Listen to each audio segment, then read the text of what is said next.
शान्ति गर्नु पर्यो त्यही शान्तिका खातिर राजा जरासन्धले यज्ञ गर्न लाग्या ठुलो यज्ञ गर्न लाग्यो यज्ञ स्थलमा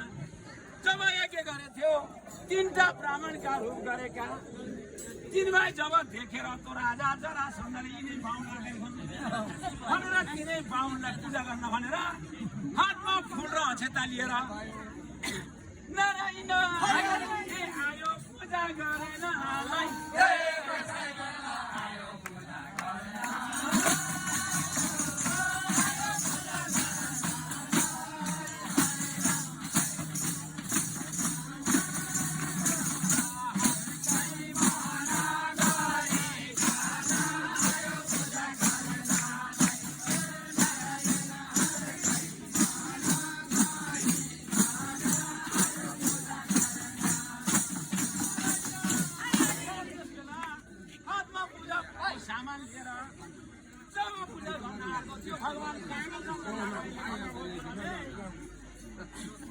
राजा महाराज आज यी दुईटा त क्या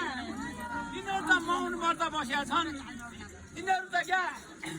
यिनीहरू त साह्रै छन् आज बोल्दैन